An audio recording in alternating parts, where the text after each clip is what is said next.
let's talk about the license industry and move on, I guess, right? That's always how we can resolve things.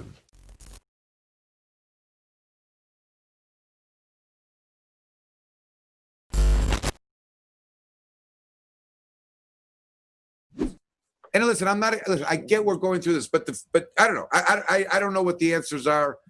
In all things, we have to make decisions. Some of it's just really frustrating. In all things, Jamie, you're right. This is very frustrating. But in all things, we should always consider what's best for the people of the United States of America, the men, the women, and children that make up our nation.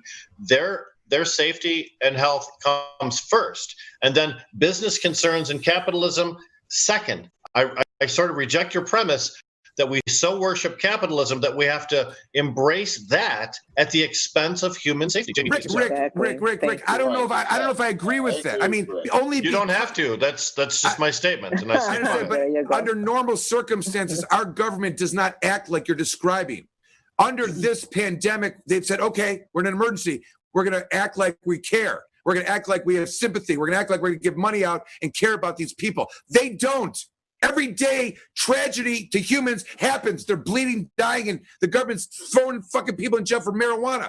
This is the reality we live in. So the idea that they're going to somehow be our mother and breastfeed us and bring us to fucking health again is a problem for me. I don't accept that, and I have very little faith that they're going to be able to function in the other side of it. They've proven just in this urgent time of the need to get the money from the federal feds to the states with small business, it hasn't happened yet. How many, we're going to the second month. That's true. But I love you, Michael, but if you're so critical of the government's operation on a day-to-day basis prior to this crisis, then clearly you're not looking at government and giving them a fair shake when you evaluate their performance during this crisis. And look, as a drug war advocate, we've all seen the government do heinous things. We've seen people put in jail that shouldn't have been there. We've seen children ripped from their mother's breasts. We've seen heinous things none of us should have to have dealt with. So we believe in government's ability to screw you badly.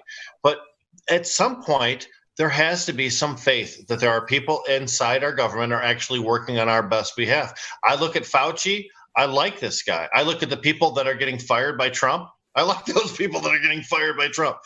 But yeah, me too. We have to have some sort of faith in the system. If we just say the system's always going to screw us, then that's a pretty bleak outlook as a human, my brother. Yeah. In a slightly different perspective, not even faith. There's an objective truth here of the pandemic, and the response by government has been appropriate. Okay, listen. Maybe there's a chance right here. Completely different. The idea that I should have faith in our government is a for me it's not a you don't have to have faith in the government, but maybe people, because we can change it. And this is an opportunity with this pandemic. It's an opportunity for us to all step up and figure out a way to change the basic way things have been operating. That's different. That's different than what's being said here. Having faith in the existence of what's happening is something completely different. I agree with you, because really what I'm seeing from this pandemic, if we're not all seeing, is that it has exposed how terrible our fucking government is. How awful we've been governing ourselves. How all these terrible things are taking place that are being exposed now.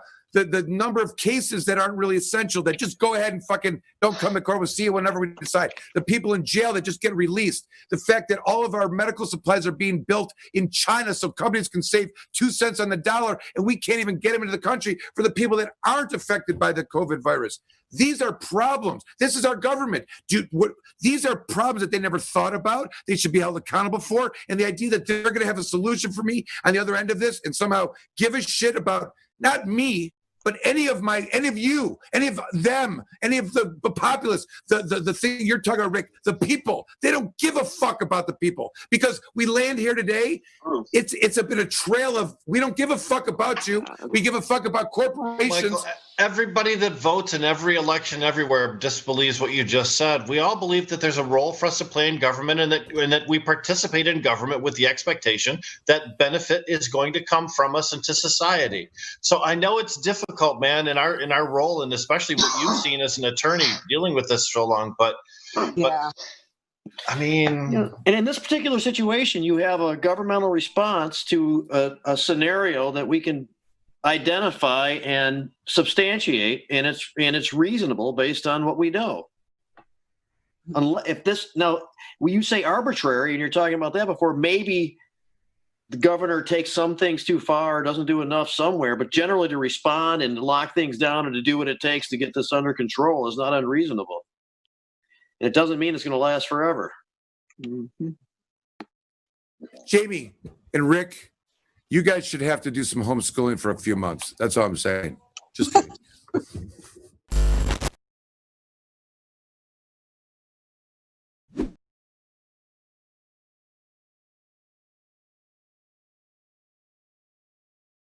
Here's something. Even with all that being said, and that is a lot. How do we get around this news announcement? Wayne County prosecutor Kim Worthy is to release a list of the untruthful cops. She did it. She already did. Okay, fine. Boom. Well, why has this not been? Why is this not the 35 of them? Okay. Well, it happens everywhere. 35 police officers in Wayne County can no longer testify in court. Finally.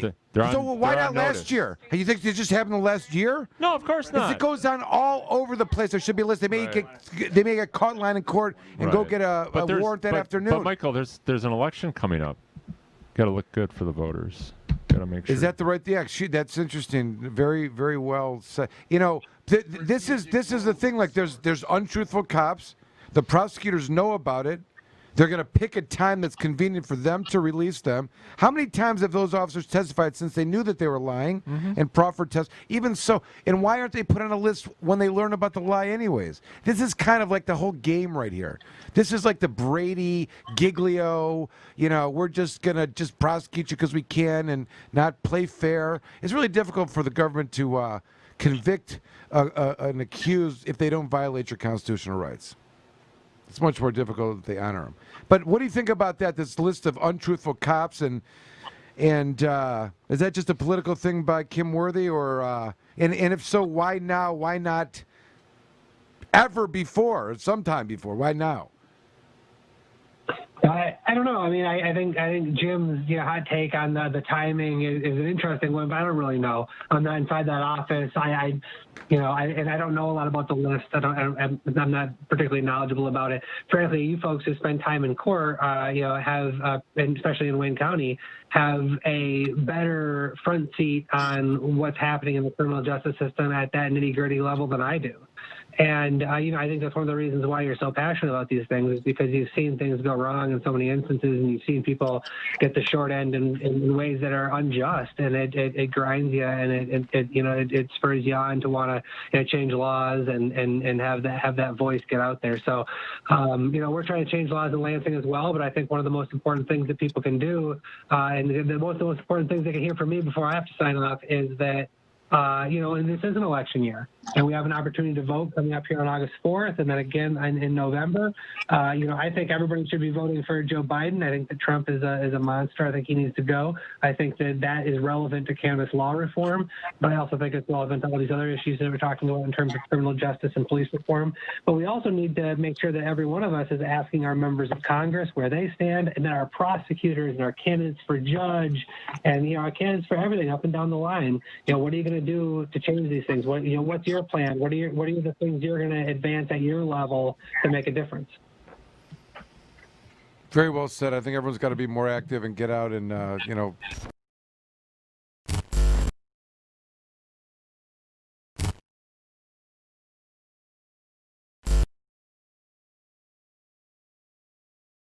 But I want to quote my friend Jeff Frazier, and I maybe paraphrase this a little bit and apply it differently, but the rule of law by definition has meaning only when it is applied equally and to all. And just like the judicial system, the jury system, it only works if people believe in it. And I just, we're in a very strange time, and I think a lot of people have different concerns about how this is going forward, and it may be political, it may be, not political, but I say from a perspective of a lawyer, we cannot start allowing as the norm or accepting the idea that the rule of law is not important. And finally, just to close, many people may not know this, but there was a vote recently in the Senate of the United States whereby one vote short, missing by one vote, the legislation did not pass into law as a rider to the Patriot Act, which, while all this is going on, I sound like I got a tin hat on now, but while all this is going on, the Senate convened and was passing the Patriot Act. Patriot Act, tracking United States citizens. And one of the things that was tried to add to this, which did not get added, they didn't have enough votes, was that that the government would be able to access individuals' web browsers without a search warrant. So this would be disconcerting. And in light of all that's going on and the challenges of the rule of law, let's not lose sight of the general principles of the Constitution, the Bill of Rights, and some of those ideas that have slowly been eradicated. And oftentimes during disasters and emergencies, our civil liberties are put in jeopardy. And the point I want to make tonight is that the rule of law is important and our civil liberties are even more important. And let's not start sacrificing those under any circumstances. This is not a political statement. That's my rant. I did it kind of on time. I think we take a break and get... Good, Michael. That was like the shortest rant ever. All right, appreciate that. I hope it made some sense. I'm calling, we're taking a break, whether it's time or not. How's that? Yeah, I think it's a perfect time for a break, and then we'll come back and we'll have our special guest. Excellent. Hopefully. All right. Yep, we certainly will. So a quick break, and then we're ready to rock. Excellent. You listen to Planet Green Trees, episode number 464, The Barber of Seville. Or shut. The Planet Green Trees Show.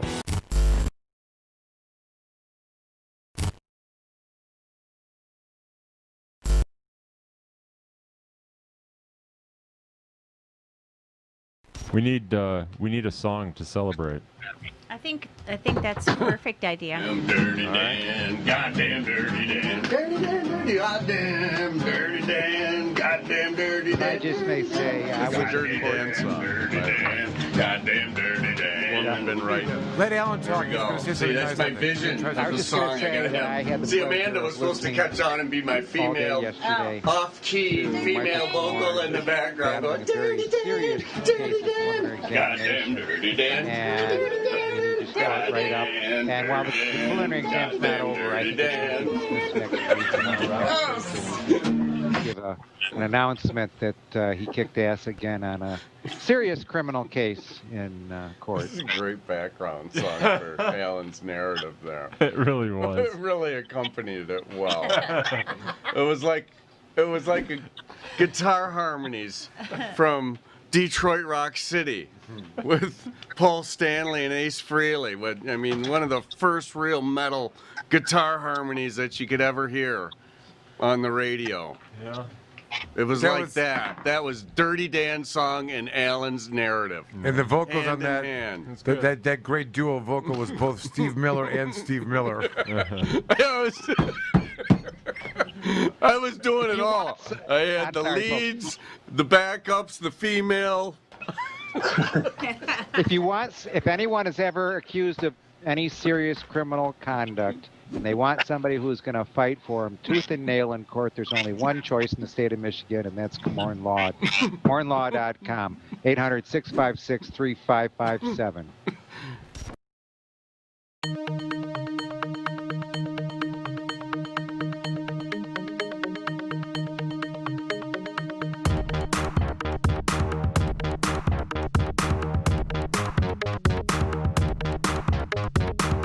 Hey everyone, it's Amanda here with PGT News, sponsored by Comorn Law. We're outside of the Washtenaw County Jail right now, where we've got a group of protesters gathering the brutal attack and arrest of the Grady L. family, particularly Shatina. And we're here to ask some questions as to what brings people to this location today and what they'd like to communicate to everyone. My name is Tony Brown. Can you hear me okay? My name is Tony Brown. I'm an Ann Arbor resident. And so what brings you here today? Well, what brings me here today is a lot of things. I'm here for social justice. But the main thing I'm here is to let the people of Ann Arbor and Washtenaw community know it's not about color. You know, this is just another ploy in the system to divide us. But first, we don't know all the facts on this case. So we need to stand together and demand the facts. What are the true facts, okay? Why is a woman being beaten down in her front yard? Is she defending herself? We don't know. So that's one reason I'm here. I want to know the facts. I'm tired of governments and cities running people over. That's another reason. It's time to stand up. I'm here for my people as a voice. I'm also here to tell people, and any voice that will listen, July 7th, 2020 is Blackout 2020. Do your homework. The hashtag is Blackout 2020. We're not going to spend any money. We're not going to use any electricity. We're going to try to stay off social media. We're going to try to live self-sufficient without spending a dime into the system, without putting a dime into the system. Just back in the 60s, when we didn't ride their buses, we want to have the same impact on one day, just to test the system, to let them know we're here. Because we work. We're hard-working taxpayers, American citizens, just like everybody else. And we don't deserve to be beaten, and we deserve transparency in government at all levels. Hey, folks, I'm here with Trammell, and we're at the Washtenaw County Jail where we have a group of folks that are protesting. And Trammell, what brings you here today? For support. Definitely the injustice within the justice system and the way everybody's lives matters to me. And it shouldn't just be, no matter what the reason is, everyone should be treated fairly and equal. This is supposed to be the land of the free, so we should have the opportunity to express ourselves and be who we are without being put into a label or, in that type of way. I'm just here for support, love, and stand our ground. Like, we need that in the fight for our rights. Absolutely, thank you. And are you a resident of Ypsilanti? Yes, my whole life. Yes, I'm a resident of Washtenaw County. Been here 30 years. My whole family been here their whole life. So yes, we have been a resident for many years. So let me ask you this: in your experience as being a resident, what do you notice what is the typical interaction with a police officer? Oh, great question. Where do I start? How much time do you have? You got as much time as you want. It's never really an equal balance. Definitely with the citizens of African American descent and the officers. Definitely with Pittsfield Township, with Ypsilanti Township, now it's Washtenaw Township. Like, I think a lot of these officers needs to have a psych evaluation before they become an officer, before they get their badge, because a lot of them comes from military backgrounds, army backgrounds, and racist backgrounds where that they shouldn't even be on that force or on the force to be doing their job that they're doing. And it makes it hard for people, the citizens, it make them uncomfortable because they can't live their lives, everyday lives, regardless of their background, whatever the case may be or whatever they're doing, but it still should be a protocol where justice is met at a certain level. Folks, this is Amanda from PGT TV reporting from the Washtenaw County Jail here in Ypsilanti, Ann Arbor, Michigan. And as you can see, we have a great group of people, large group of people gathered here protesting the police and the lack of interaction with people in a positive way. And quite frankly, people are tired of it. And most recently, we had a situation in Ypsilanti Township where Mr. and Mrs. Grady L. were arrested and brutalized. And this is sparking some of the controversy today. Back to you, Michael.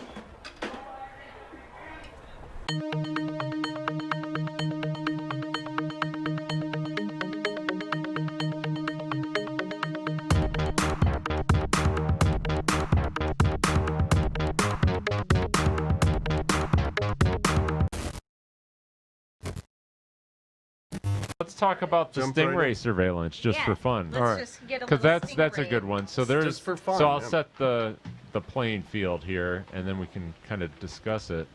There is a device that certain agencies, federal agencies, local agencies, just agencies that we're all familiar with, have possession of, called a Stingray. And this Stingray is able to emulate a cell phone tower. And what they're able to do, in essence, is have your cell phone connect to it and then relay the connection to the actual cellular network. And what this allows for is the interception of data, whether that be voice data or computer data or any other type of data. The bits and bytes that are going over the line, that they can be potentially intercepted. And there's a lot of discussion on the constitutionality of a device like this.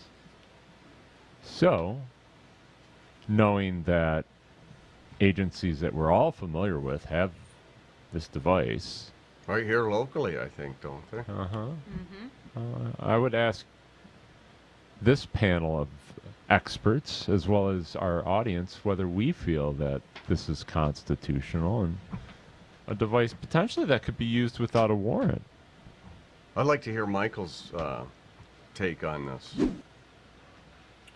You know, just if I could clarify, this device is like something that cuts the cable for your communications. If you have an internet cable, it's like cuts the cable and sits in between you and the internet company. So it's getting all your communications from your cell phone without a warrant, and that's the most concerning thing. So the other, go ahead. Oh, the other thing is try to find any information on the Stingray. If you go on Google, you won't be able to find a manual. You'll be able to find some blogs on it. But if you try to go to the manufacturers or get any specifics on it, you're not going to get it unless you're police, unless they can verify you're from the police. I would think at a minimum you need a warrant. Well, there's this idea, and Michael probably knows better, but that it's radio waves. It's out in the public domain. Here's the question. Here's the question. Yeah. You know, is there an expectation of privacy? That's number one. Right. Because I think, you know, I think there's some cases back and forth ultimately resulting in you have to have a warrant to check someone's phone. You can't force them to give a code, although I think this may be transitioning. I thought I saw another case contrary, that a password, known password is not testimonial. By the way, send Jeff Frazier. Jeff Frazier. The link. Yeah.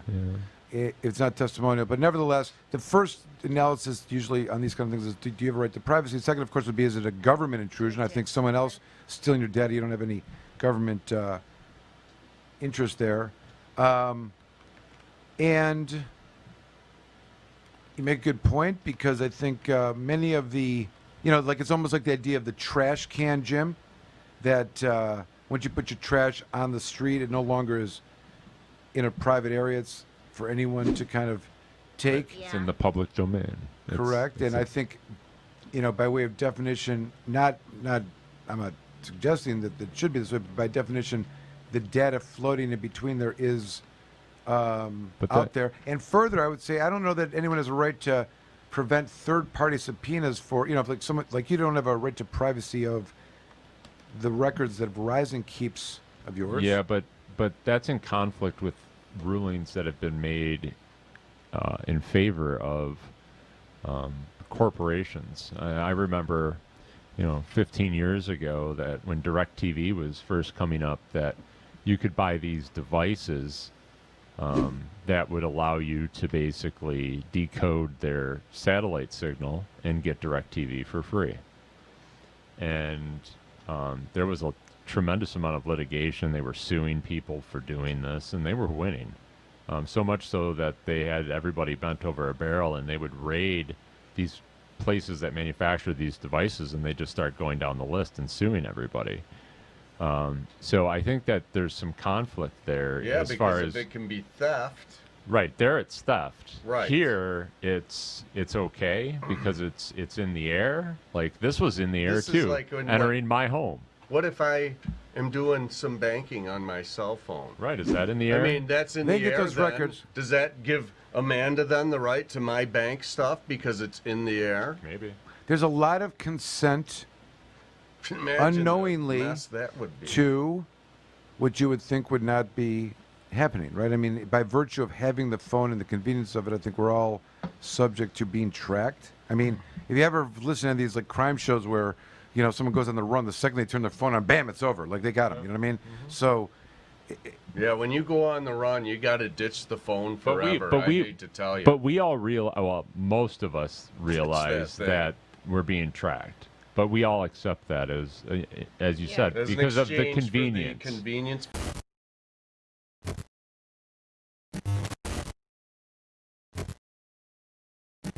Bad one instead I think he's right. Okay, though. fine, Steve. Let's hear what you got to say. Okay, Yeah. here we I go. think most people do. No, it has to do because most people. There is much to do over this mail-in voting for this There year. must be because I think Trump's trying to shut down the U.S. Postal Service, right? Isn't that what he's trying to do? Did he defund the Postal It Service? is like a chess game being played out Right. before our He's eyes.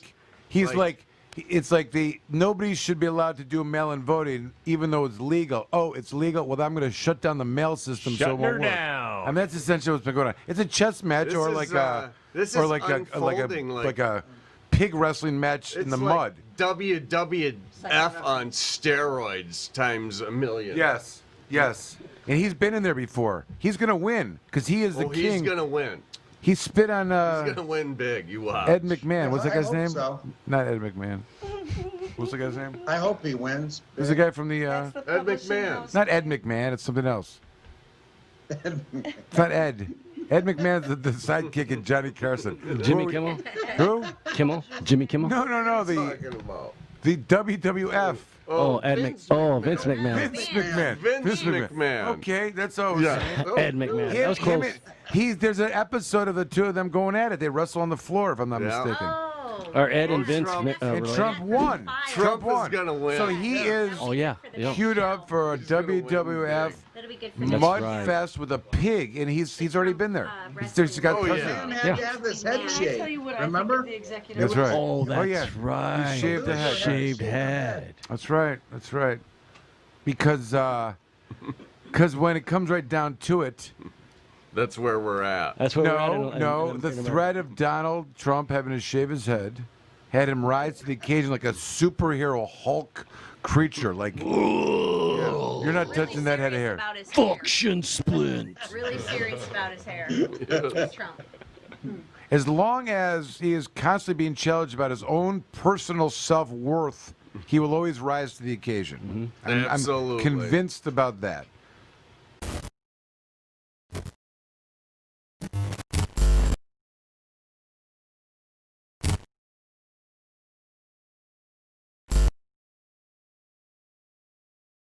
There was a time when the legislature enacted the transport of marijuana law. Like the MMA said, you can possess X amount, and it doesn't have what condition is not how you're carrying it in your car. And the legislature, without amending the MMA, created another law. Oakland County did not enforce that, oddly. I mean, under certain, it was a clear interpretation, later overturned as a invalid. But and Pam has been proffering an interpretation of the MRTMA or the recreational law as follows: if you are outside of the limitations of an adult over the age of 21, and there is not a specified penalty articulated within that law, section 14 and 15 and 4 and 5, I think are the ones that cover it, then you default back to the public health code. So if, for example, there is not a specifically articulated penalty associated with the behavior, like smoking in public, it says you can't smoke in public, right?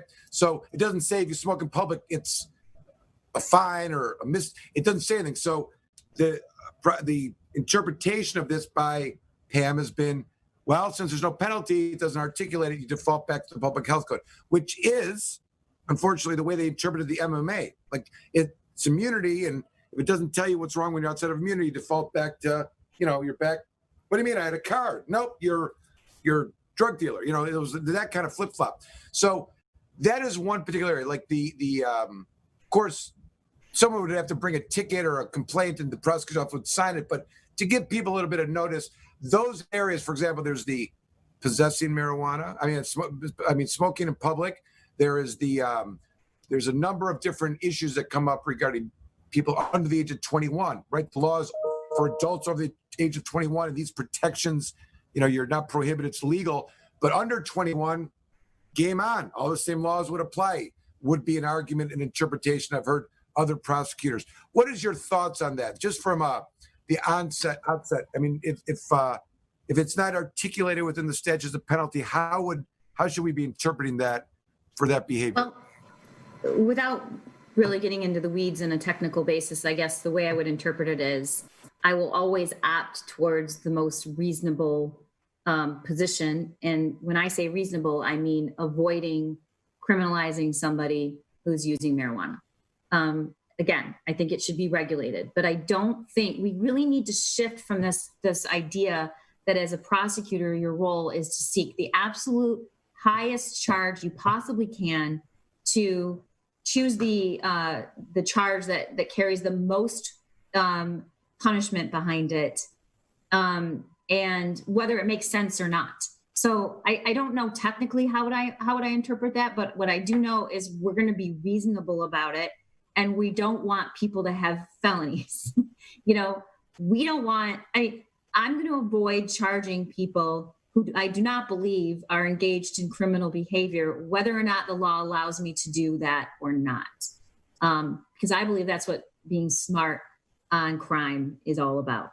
And why to be wasting all of this time and money and effort within the prosecutor's office, within the judicial system, or the criminal justice system, on activities that shouldn't be criminal, So I guess that's the way I would answer that. Like, I don't want more people to be convicted of felonies. I mean, it just makes no sense to me. Again, want to keep our streets safe, want to protect the public, but this is not about protecting the public. How is interpreting the law in a way that would allow you to charge somebody with a serious felony or even a high misdemeanor? How is that protecting the law, the people of our community? If it's a marijuana charge, how's that protecting somebody? The Planet Green Trees Show. We protest properly, we protest legally and peacefully. We do, but there are other individuals that are not doing that right now. And Look, I believe the police are frightened on some level. I really do, and I don't blame them. They burned down the precinct that dude was from in Minneapolis. But I need to say this.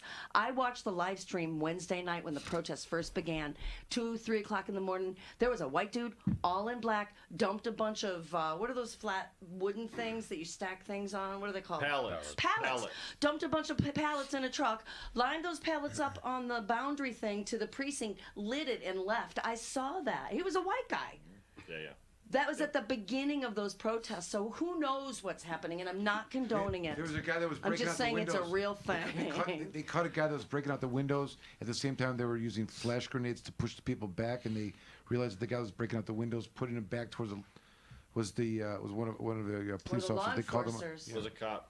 Yeah, and two attorneys were busted doing some crazy stuff in another city too. I think what Charmy said though is very valid. We're going to see the rapid pace of change come on this issue because of citizen action, which is more facilitated by the presence of cellular telephones, social media networks, and cameras on every damn street corner. It's going to be almost impossible for police, especially in urban areas, to conceal bad behavior, even if they're not utilizing a body cam because of other things too. But I'll make a prediction, and I know we want to get off the air tonight, so let me just run this real quick.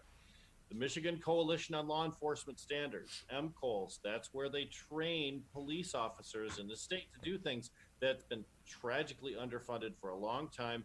They've oftentimes looked to the cannabis industry in order to try and fund this, including with the tax that was on medical marijuana, which was rescinded once we get legalization going. You watch. All of these calls for more police training and education is going to renew an effort to revitalize MCOLS at the expense of the cannabis industry. That's my prediction. I hope you're right, Rick, but I just would comment that most of the time the law enforcement community goes about addressing major issues that they have by investigating themselves and making their own recommendations without any commentary from outside help, done in a very lacking in transparency way. And most of the time they double down to defend their position. I don't know that any of the training still gets us to the point that they can fail and not be responsible and know that and are saved in courts because of these exceptions that make them a unique animal that's interacting with citizens with guns and the ability to arrest and take away your freedom and kick in your door and shoot your dog without any accountability. The Planet Green Trees Show.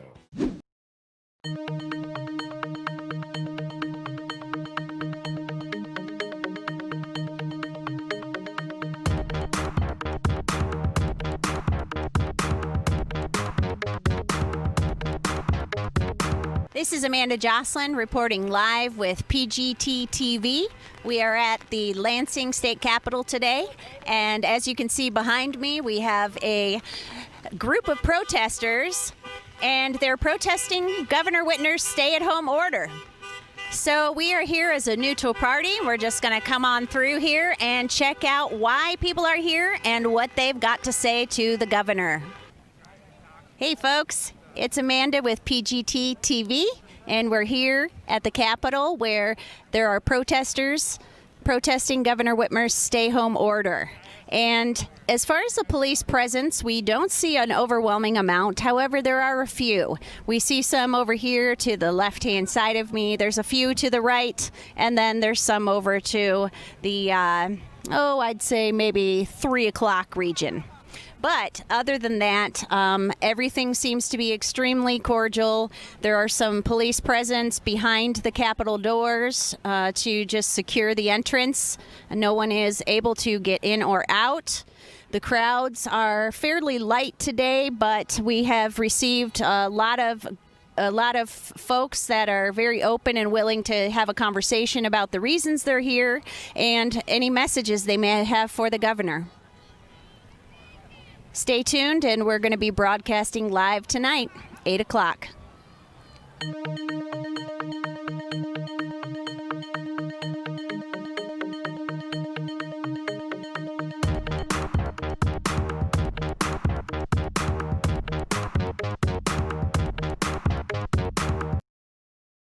And now back to more Planet Green Trees.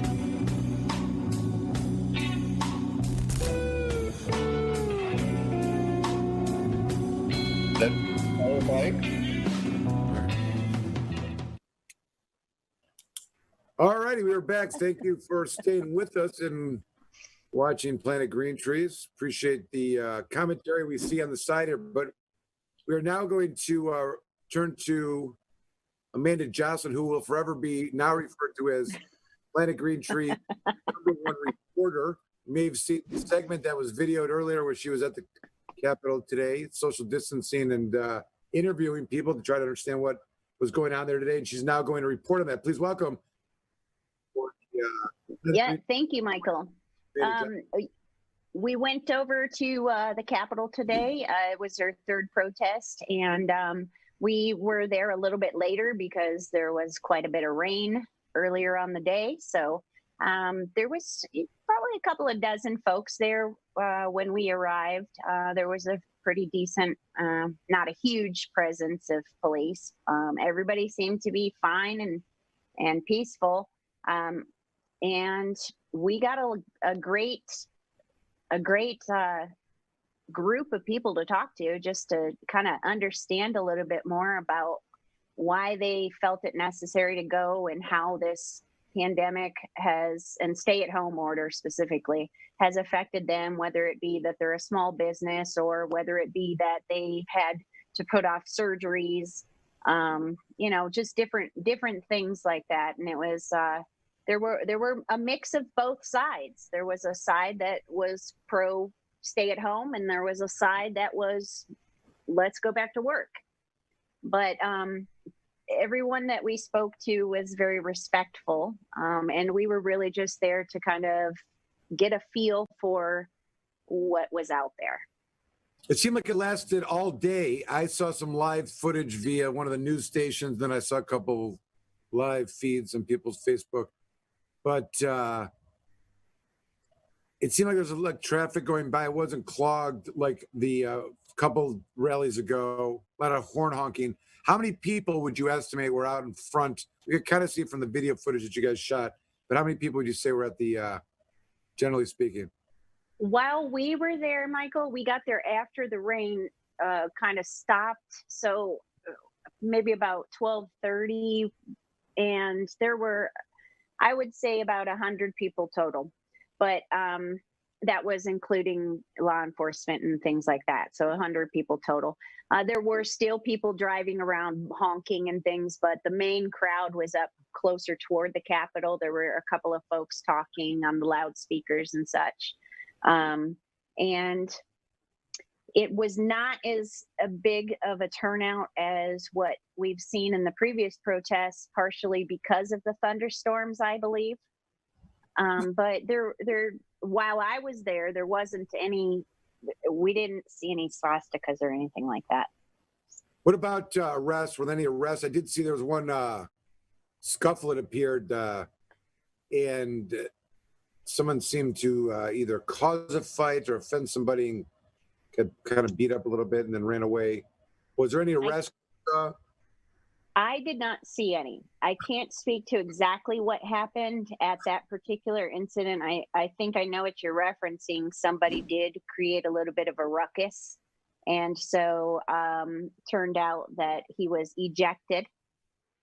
And I don't know that he was arrested. I think he was just escorted off by another one of the protesters. I don't believe the police got involved. So the executive order did temporarily suspend the requirements to mandate an in-person physician visit. Unfortunately, a long-term fix to that is going to take a statutory change.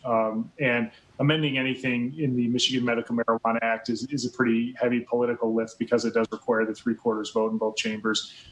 I have yet to talk to anyone that philosophically disagrees with that, but getting attention to it, especially considering we're seeing the number of patients dwindling with legalized adult use. It's going to be hard to get enough attention to it. So I think that may have to be bundled with some other recommended changes. But I do think that that's something that would be supported and needs to change. I mean, it's keeping with the times in allowing for telemedicine, again, under the same auspices of limiting in-person contact. And obviously, we're not even talking about, in the case of a physician certification, a diagnosis. The physician's role really is to evaluate an existing diagnosis and certifying it's one of the qualifying conditions. So certainly having to do an in-person evaluation is probably not a necessity. Not everybody has said that, by the way. Many judges have tried to think otherwise, that the role of that particular physician should be more, and they have to be the same who made the diagnosis instead of just finding that they meet one of the conditions. This has been an ongoing battle. The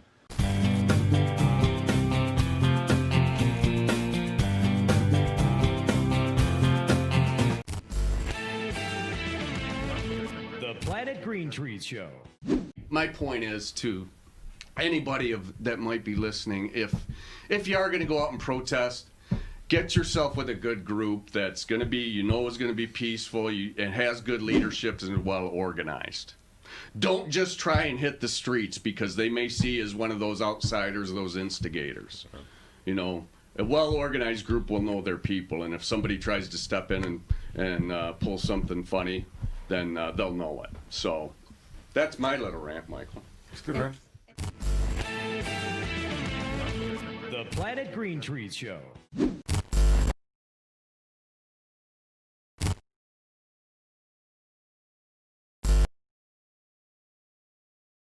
I would say this, that under the theory of the tail wagging the dog, is she out there kicking in doors? Is she doing, this fucking, no, the drug cancer was bringing search warrants that they're signing off on. Who's charging all these people? Okay, well, my point is this, that they kick in the door, the cops, they bring the case there. A decision has to be made. Am I going to be the type of prosecutor that gets rid of medical marijuana cases, or am I going to be forced to politically align myself with these out-of-control rogue sheriffs? I'm not making an excuse for her, but I'm saying if it's true, as Karen McDonald said, that it's the culture that they dominate.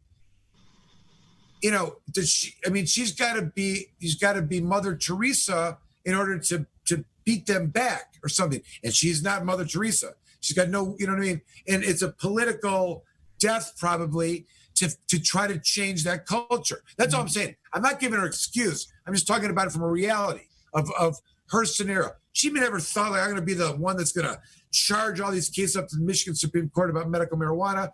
You know, the investigation that take place, you know, to be brought in, very rarely are these marijuana cases like overseeing the investigations by the prosecutors. That's kind of like federal U.S. attorney stuff. They usually kick in a door, get someone to roll, they go to another place, kick in a door, you know, get what they can, leave some out there, take, you know, file a bunch of fucking, you know, requests for warrants and see if some charges get filed. Yes, they do ultimately have to make the decision, but when the sheriff's department's sitting on a bunch of forfeiture and evidence room full of plants, they can't say, nah, we're going to not sign the warrant. I mean, there's a political alliance. Oh, that's not true. Yeah, but Michael, in the Ferguson case, I don't know what's going on in Texas exactly, but, you know, we're very well connected to somebody who he was involved in their case. And the facts of that case are very similar to what was surrounding the facts of the reason he was fired. So in which he went in and took a look at potential evidence before there was any ever warrants or anything like that. So how in the case of Texas, are those old cases in which the police officer was involved and the facts were similar like that? Those are getting dismissed. Yes, that's what I mean. I don't know. So was there ever an opportunity to ever do anything about that, to revisit that, or? This is the point I'm making. It is. I mean, they did their own internal investigation. What did it show? We don't know. They themselves decided what was good and what was bad about that investigation, and then they decided of the hundreds of cases, let's say in that 4-year span, which ones was he involved? There was like 17 that got dropped or something like that. It wasn't enough. And what does it say for the other officers that were in his unit that observed it in those 17 times that made it such that they would have to be dismissed? Don't tell me that being around that, not reporting it happening before them, testifying in cases that forwarded the misrepresentation in the affidavit, sticking to the story. I mean, all get passes. It's just him and him alone. They got groups of drug task forces, teams. He's the only one. Nobody knew what's going on. That is a crime. If they don't know what's going on, they don't have safeguards in place, that other people don't have a requirement to report it. This is my point. We know all the fucking time that they're lying in these affidavits and search warrants. The courts there give every benefit of the doubt to the officers. If a magistrate rubber stamps it, that's good enough for the judge at the time that you might challenge the search warrant. So when you catch them with their sexual organ in the mashed potatoes, and that visual is there, that they have forever been tainted as someone that doesn't have some mashed potato fetish or something. You cannot call them anything other than a mashed potato fetish with the sex. You know what I'm saying? Like, that's it. They have been deemed outside of the realm of actors that can participate in the system because they have been caught lying. And those that are participating with them, that gave them the mashed potatoes, that looked away and didn't tell anyone the mashed potatoes, all of them are equal to blame. And that example there is emblematic of the problem, that it is a culture and they protect their own, and it is 100% thin blue line stuff. Jeff Frazier, what do you say? No, you nailed it. Absolutely nailed it. And again, the prosecutor is the key, but it's like you say. Do you think that some of these prosecutors that we run across really have the power to go after any of these task forces, or for that matter, any cops that are abusing? I don't know, man. I think that the prosecutor is compromised. And I tell you, I don't get it. And I tell Michael and other people this story every time. I look at like a case some of the cases we have, and I think, where the hell did the prosecutor connect the dots to bring these charges against these people?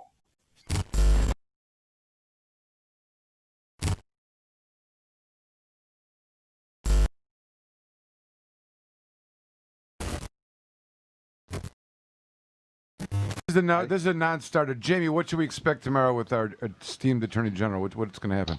Ooh. Yeah. Give us a breakdown. Should be pretty cool. It's gonna. She's gonna. As I said, Zara's gonna do an introduction, kind of set the stage.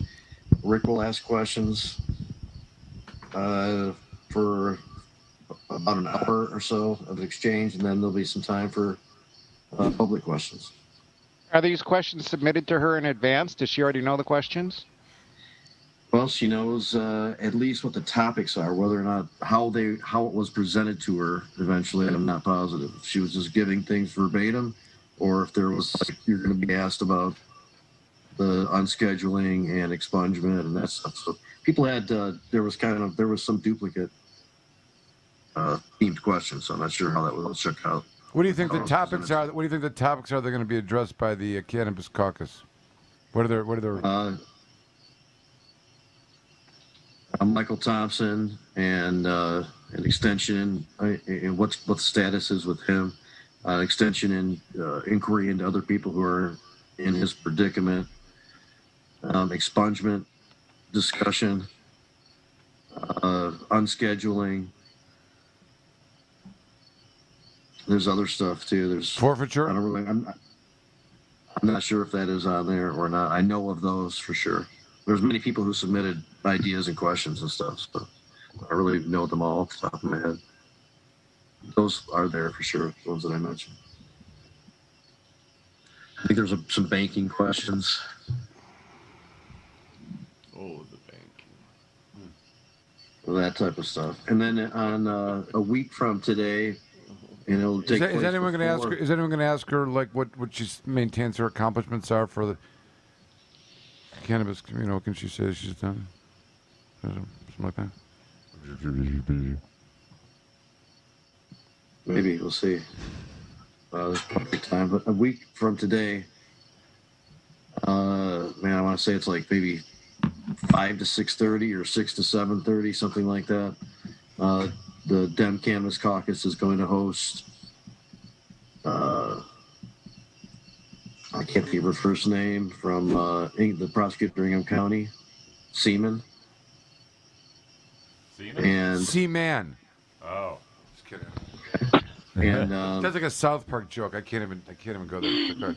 I was waiting for you. And Ellie Savitt and Karen McDonald, 3 potential progressive prosecutors.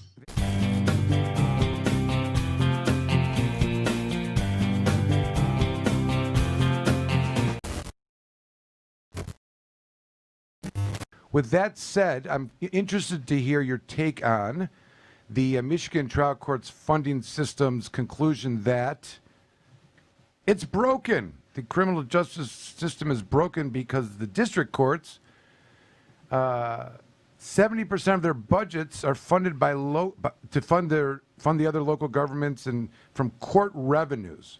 And if I'm not mistaken, I'm talking about this Michigan trial court commission. The Funding commission report. Yep. And Judge Boyd was on it. There's a number of different judges all throughout the state, and they all, recommended that the courts, that the whoever reads the report, that they follow the recommendations. And the point I wanted to make was that the district courts, I know it's one court of justice, but if you remove the circuit court, you've got the district court left, 70% of their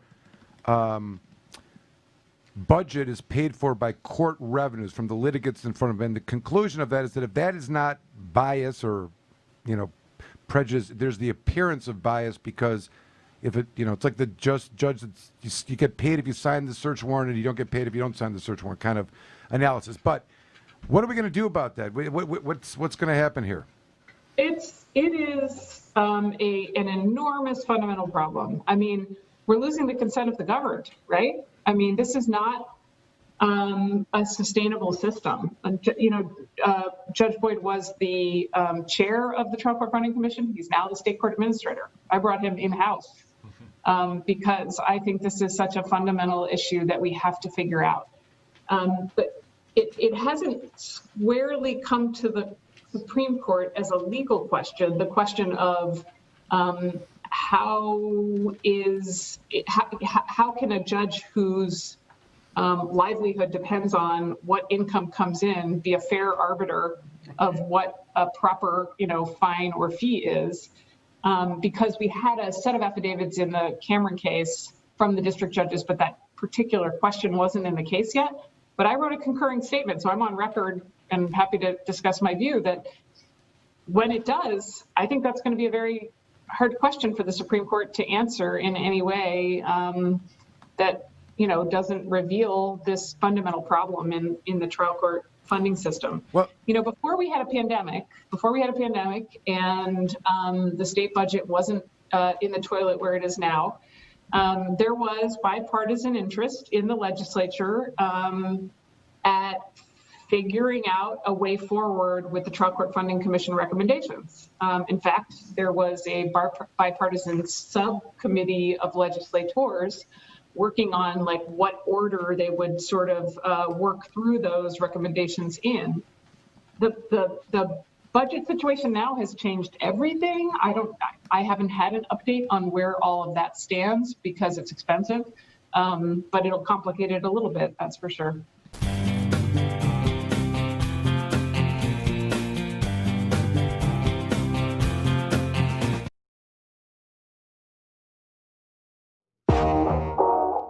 Hey everyone, it's Amanda Jocelyn here with the Amanda Report, powered by Comorn Law and aired on Planet Green Trees TV.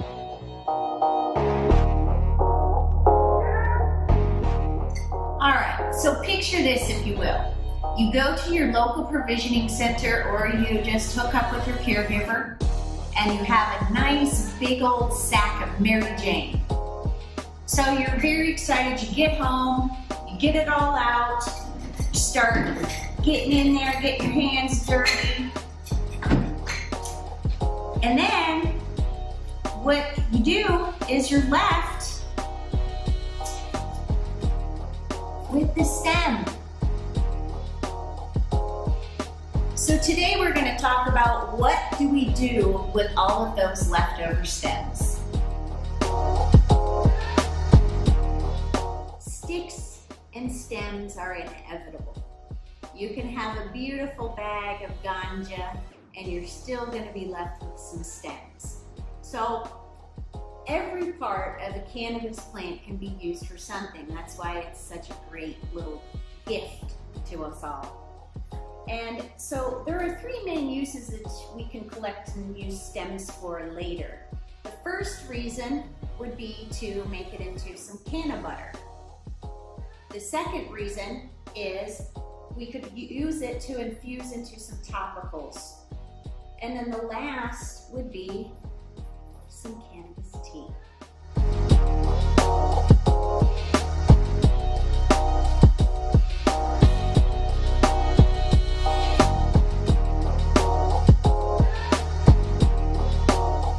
You should absolutely not smoke your stems. Not only will it not get you high, but also, you guys, it's going to give you a monster headache, and it's probably going to tear up your throat and make you cough a great deal. So, can you smoke stems? I guess you could, but please don't.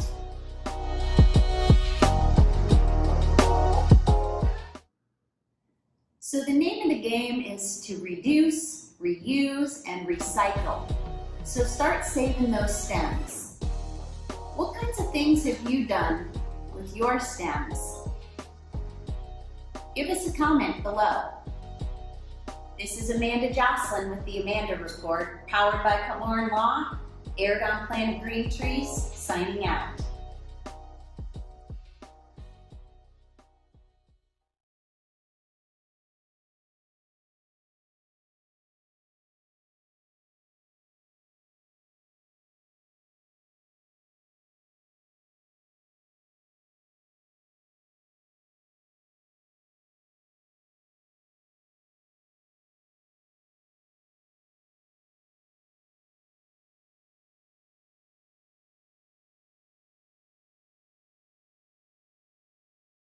cited for wearing the mask wrong. Is that what you're saying, Michael? Well, not locking the door. Not locking the door. Now it's a crime. Now you're a felon. And you're using a mask to commit a crime, which is they're not wearing it properly. That kind of shit could happen. That's so the crime is with the mask itself. Right. That's what I'm saying. This is crazy. It's a stupid. It could happen. I could see that. I don't know. This is just. I mean, who created this in the first place? When it happens, we'll worry about it. The episode, I'm sure. That seems like such a tiny, itty bitty, witty possibility that not even to be worthy of. There's so many laws that are in the book that are like this that just are left open to ridiculous of use of whenever someone could be. I mean, what would be a situation that somebody could be? Why is this in the book? Like, think about it. Because, you know what I mean? Because like if it's got a mask, what is the intention of wearing a mask at the time? I like Batman. It's been the law since 1931. What? It became the law in 1931 in Michigan. There's a lot of laws that are like this. Yeah. Because they probably scared people into thinking they needed these laws.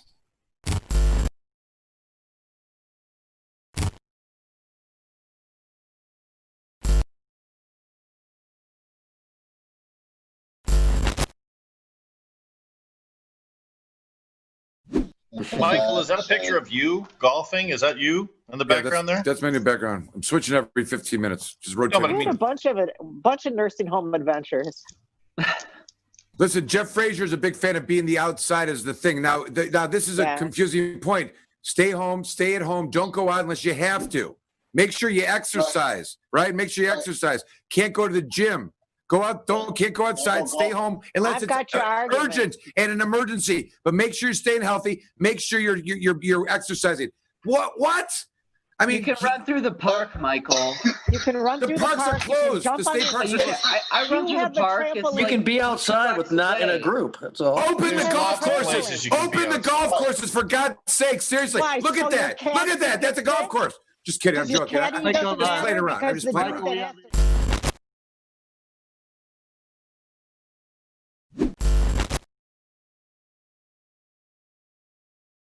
I can't get someone else into my business. As long as they stop other business. Go play golf, whatever. If that's what you want to do, play golf, collect. I don't think it's Look, all businesses are affected equal. So the Subway sandwich guy, the housing guy, the guy that runs a dairy farm. I think that's what we all forget is each of us have our own position on this, and it's dependent largely on what our individual situation is. So my situation is probably not going to be the same as Rick, your situation, okay? Because the nature of what I do on a daily basis is different than what you do. So therefore, the way that this whole thing is affecting me may be completely different than the way that it's affecting you.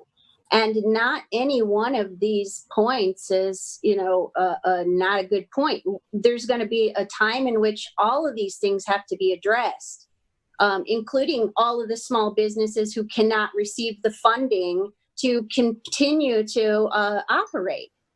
And I mean, you're bailing out. But at what point does that stop? And how are we going to get out of that?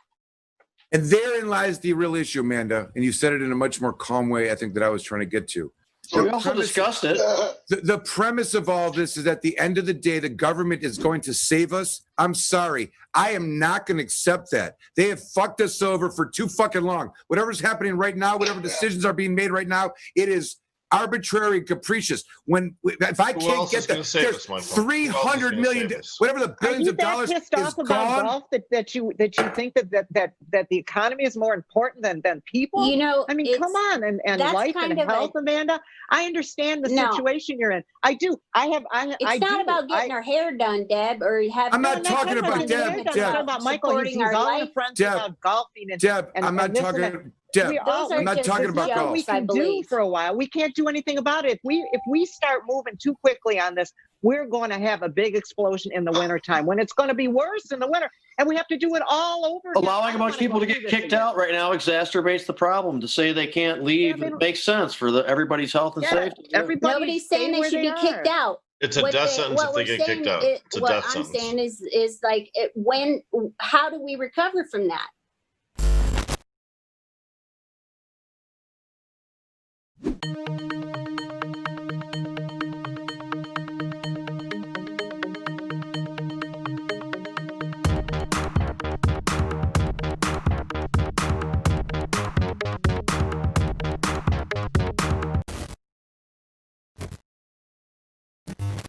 Even though I know it's it's not a political, there's no political courts, but there's obviously understood kind of positions that people are where they're going to fall.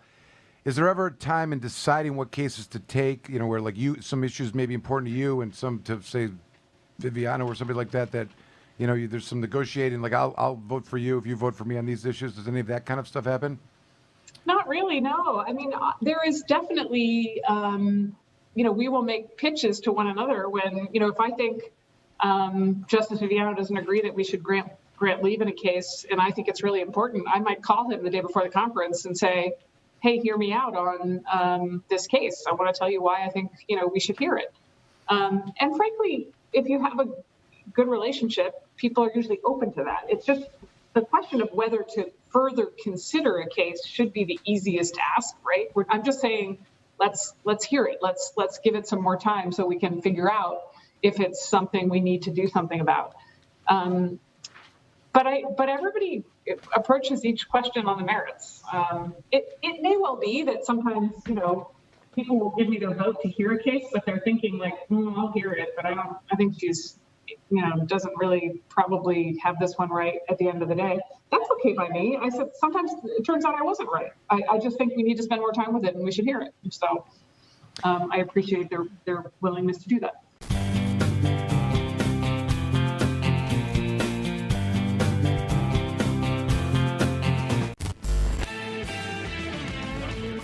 Planet Green Trees Show. There's these tools that are being created. They're not substantively born out of science. They're just being created and validated. I mean, this thing got through. I mean, here you go. So like the whole thing. Laughable. The whole thing. It really is. I mean, listen. It goes to the bigger argument about why people are protesting, why they're rioting, why people are pissed off. It's because of the it. shit like that they this. get away 11 with. people going to jail is an acceptable risk Gold standard. out of 100. 100. It's all good. My God. But it's good, Jim. The point is that good. the fact that this thing is now on the statutes and it's being used, unless you're educated and know about this, is insane. When you think of the idea that there's a couple guys in their garage that had an idea and sold it to a couple Arizona police officers, like, we don't know what the fuck to do with this. We need to analyze some And spit. then these fuckers in Michigan pick this thing up and they fucking run with it, give $650,000 the first time around. Who knows what the second time around? Now it's part of the law, and they're paying these guys in the garage who made this stupid machine. Who knows how much? And they're locked in some contracts and shit. And in 2-3 years they're gonna have. Jim, do you think we could come up with a test that might be better accurate than theirs? I mean, we could, but I would And never make a want. I promise you, I would never you could want come up with a to test that's equally as accurate unleash that because there's no technology. accuracy. It would be like this. Let me You're right, hold. Jim. Let me I'm hold with your you. finger, I'm Steve. with Let you. me hold your finger. Right. Yep. Get in the car. Get in the car. Yep. You're under arrest. That's it. I mean, it might as well be something like that. Get in the car. So let's Stop resisting. mention this though. There was 100 initial tests, right? 77 of them. No, there were 77 arrests. 11 of those. Yes, 77 arrests, but they initially gave 100 tests, 77 of which resulted in arrests, right? Is that the deal? Maybe it was No, more. It might have been more. The main my statistic, and it's I told you on page. I pointed it out in the section about cannabis, and then they have this graph, rubber chicken graph. Rubber chicken. There's 77 arrests for THC, which means a DRE person was there. Right, but my point though, Michael, is that they issued more than 77 tests. Some of the tests they issued turned out to have a negative response. That would be the difference between the 100 and the 77. No, I'm drawing the distinction that the 77 times that they utilized DRE and this particular test. I mean, the DRE, in order to take the test, you have the DRE there. So those two skill sets there, they arrested 77 people. When they drew blood 11 times, there was no THC in the bloodstream 77. out of the 77. So that means they were wrong and relied on both the spit test and the DRE guy or girl. And they were all wrong. And they were wrong because blood is the gold standard, and they missed 11 times. Yes, but my guess, when I originally read this article, it said that they issued 100 tests, 77 of them were confirmed by the roadside. If that's true, that's a 23% failure rate for the DRE identifying who deserved to have the test, right? It's horrible. Horrible. I agree, and I don't even think. And for example, they use the PBT, the preliminary breath test. It's not admissible in court for the exact same reason. You don't have to take it, civil infraction, but it has zero. I don't even know that there's a. PBT's a lot more accurate than this test, I would guess. I mean, there needs to be stricter controls around, when and where someone could even be issued these PBTs. And I really think it needs to be based around bad driving. Well, they can ask you to do anything they want. I know. And if you don't do it, then you're placing it. But a lot of people do it.